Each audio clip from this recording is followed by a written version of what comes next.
ವಕ್ಫ್ cancer ಇದ್ದ ಹಾಗೆ ಇದು ಸಂಪೂರ್ಣ ನಾಶವಾಗಬೇಕು. ನಮ್ಮ ಆಸ್ತಿ ಬಗ್ಗೆ ನಾವೇ ಸಾಬೀತು ಮಾಡಬೇಕು. ಬಾಗಲಕೋಟೆಯಲ್ಲಿ ಬಸನಗೌಡ ಪಾಟೀಲ್ ಯತ್ನಾಳ್ ಸ್ಟೇಟ್ಮೆಂಟ್ ಕೊಟ್ಟಿದ್ದಾರೆ. ವಕ್ಫ್ ವಿಚಾರಕ್ಕೆ ಸಂಬಂಧಪಟ್ಟಂತೆ ಇವತ್ತು ಜಾಥಾ ಇತ್ತು, ಜೊತೆಗೆ ಬಹಿರಂಗ ಸಮಾವೇಶ ಕೂಡ ಇದೆ, ಹೋರಾಟಕ್ಕೆ ಇಳಿದಿದ್ದಾರೆ. ಸೊ ಇದೇ ಸಂದರ್ಭದಲ್ಲಿ ಅವರು ಮಾತನಾಡಿದ್ದಾರೆ. ವಕ್ಫ್ ಒಂಥರ ಕ್ಯಾನ್ಸರ್ ಇದ್ದ ಹಾಗೇನೆ ಇದು ಸಂಪೂರ್ಣವಾಗಿ ನಾಶ ಆಗಲೇಬೇಕು.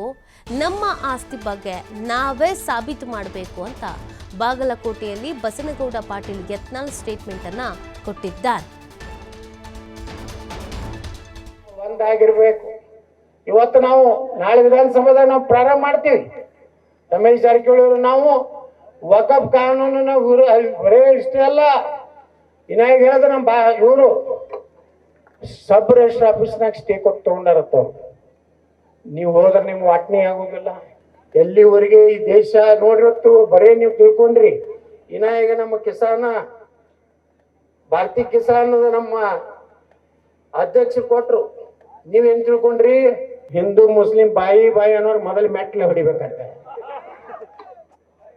ಎಂದೂ ಆಗುದಿಲ್ರಿ. ಡಾಕ್ಟರ್ ಬಾಬಾ ಸಾಹೇಬ್ ಅಂಬೇಡ್ಕರ್ ಅವರು 1942 ಒಂದು ಪುಸ್ತಕ ಬರ್ದಾರೆ, ದ ಪಾರ್ಟಿಷನ್ ಆಫ್ ಪಾಕಿಸ್ತಾನ.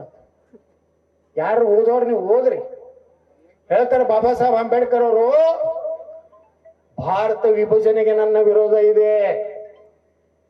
ಒಂದ್ ವೇಳೆ ಈ ನೆಹರೂನ ಪ್ರಧಾನಮಂತ್ರಿ ಮಾಡುವಂತ ದುರಾಸೆಯಿಂದ ಮಹಾತ್ಮ ಗಾಂಧಿ ಏನಾದ್ರು ಭಾರತ ವಿಭಜನೆಗೆ ಕೈ ಹಾಕಿದ್ರೆ, ಅವಾಗ ಬಾಬಾ ಸಾಹೇಬ್ ಅಂಬೇಡ್ಕರ್ ಎಷ್ಟು ಸತ್ಯ ಹೇಳ್ಯಾರ ನೋಡ್ರಿ. ಇವತ್ತು ನಾವೆಲ್ಲ ಪೂಜೆ ಮಾಡ್ಬೇಕು ಆ ಪುಣ್ಯಾತ್ಮ.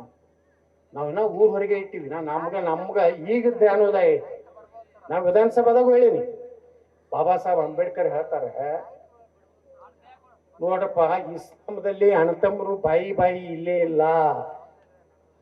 ಅವರು ತಮ್ಮ ಧರ್ಮೀಯರನ್ನ ಬಿಟ್ರೆ ಮತ್ತೊಬ್ಬರಿಗೆ ಬಾಯಿ ಎಲ್ಲಕ್ಕ ನಮ್ಮನ್ನೆಲ್ಲ ಕಾಫಿರತಾರೆ. ಕ್ರಿಶ್ಚಿಯನ್ರಲ್ಲಿ, ಹಿಂದೂ ಇರ್ಲಿ, ದಲಿತರಲ್ಲಿ ಯಾರೂ ಅಣ್ಣತಮ್ಮರಂತೂ ಒಪ್ಕೊಳ್ಳಿಕ್ಕೆ ಸಾಧ್ಯ ಇಲ್ಲ. ನಾವೆಲ್ಲ ಒಂದಾಗಿರ್ಬೇಕು. ಇವತ್ತು ನಾವು ನಾಳೆ ವಿಧಾನಸಭೆದಾಗ ನಾವು ಪ್ರಾರಂಭ ಮಾಡ್ತೀವಿ. ರಮೇಶ್ ಜಾರಕಿಹೊಳಿ ಅವರು ನಾವು ವಕಫ್ ಕಾನೂನನ್ನ ಬರೇ ಇಷ್ಟೇ ಅಲ್ಲ, ಇನ್ನ ಈಗ ಹೇಳಿದ್ರೆ ನಮ್ಮ ಇವರು ಸಬ್ ರಿಜಿಸ್ಟರ್ ಆಫೀಸ್ನಾಗ ಸ್ಟೇ ಕೊಟ್ಟು ತಗೊಂಡಾರತ್ತ.